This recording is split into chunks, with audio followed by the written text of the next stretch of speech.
today what I'm going to talk about is I'm going to talk about the disease that is killing your business. And you're probably wondering, Ben, what disease is killing my business? Well, I'm going to write it up here because it's a disease that many business owners have. It is a hard one. It's a long word. I hope it fits on. I'm going to have to do 2 lines.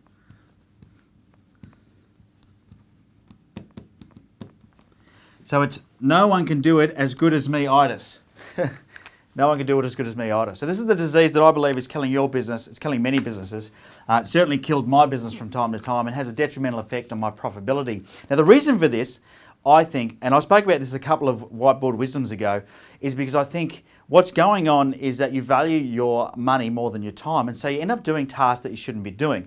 And so today I wanted to talk a bit about the fact that maybe, not so much because you think you're saving money now, but the reason you might be doing the task is because you don't think anybody else can do it as good as you, or you're worried that by delegating the task out or giving the task out to somebody else is going to make it so it doesn't get done properly and your customers aren't going to be happy. And so you worry so much about that you go, you know what, I'm the only person that can be trusted with this job, so I'm going to do it myself. So I thought what I'd do is I'm going to give you my 5 tips to be able to make sure that you are able to get rid of some of those tasks that you're doing currently because you feel like you can't trust somebody else. And it's really simpler than you think. Now the first tip is to work out what it is that you're doing and what you can delegate. So go through all your tasks. Now the way that we do this is over a 2 or say 3, maybe 4 week period, write down every task that you do and then start looking at all those tasks and go, okay, what things that I'm currently doing could I just easily delegate? Now these are the things that are very low skill and typically things that you don't enjoy, but certainly it would be things that you're not great at, or you may be great at them, but it doesn't require a lot of skill to do them. That's the first thing I would do is say, let's just delegate those tasks out because they're the ones that you should really easily be able to trust people to do. The second thing to do then is to go through all the tasks that you do that require a little bit more skill and ask yourself, are there other people in your organization that could do it, or could you delegate those things out if you could find somebody that you could trust or that could, that you think has the skills to do those particular tasks. And then what you do is just systemize those things. So, instead of just delegating, now there's a difference between delegation and abdication, by the way. Abdication is where you just tell somebody else to do it and it's their problem, no responsibility left on your behalf. Delegation is where you help somebody by saying, here's what needs to be done and I'm going to train you to do it well and I'm going to give you the systems to do it. So as you go through those tasks, as I said, the very low skill ones, delegate straight away, give them away, outsource them. Second one is then find those things that require a little bit more skill that you may not be comfortable with, and then start documenting the systems, the KPIs around those tasks so you know they're done well, and then any training that you need to put together to help that person get that job done. So that's the second step. The third step then is to come up with some sort of feedback system or KPI. So the way that you look at the most successful organizations in the world that have been able to leverage themselves by hiring people and delegating work, they have great KPIs in place, which means that they can then get feedback as to how these things are going.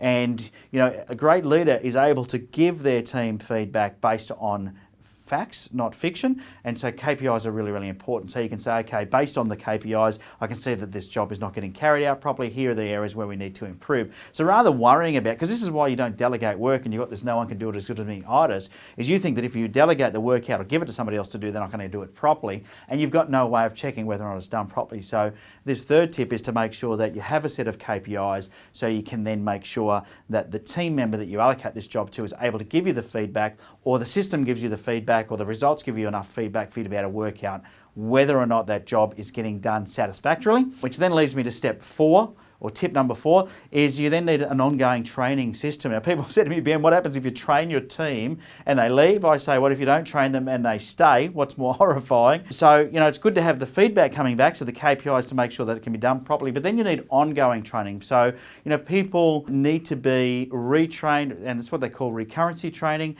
And even if they've got a high level of skill and they're very adept at doing what they do, sometimes they still need that recurrency training to make sure that they continue to do it at the level that you require. And that's making sure that no matter what goes on, whatever the feedback is you get from the KPIs, you've always got a checkpoint where you can go in and you can brush them up on their skills and get them doing the work in a way that's more satisfactory and gives you that little bit more comfort, so you know that they're doing it the way that you'd like to get it done. I think that's really important. And tip number 5, my final tip to get you more comfortable and getting rid of this disease that is killing your business, is innovation.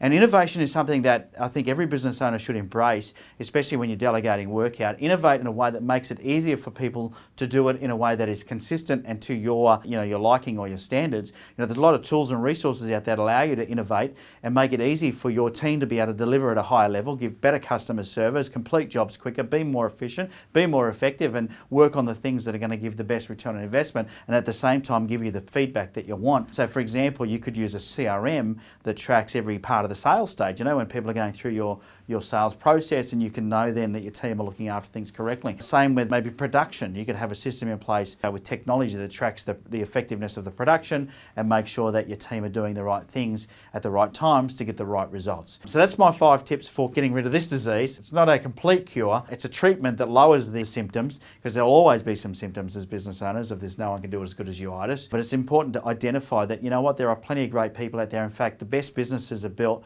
with the best teams doing the best work. And if you're not enabling your team to do that, then maybe you need to work on your leadership skills and be more comfortable understanding how to leverage this out.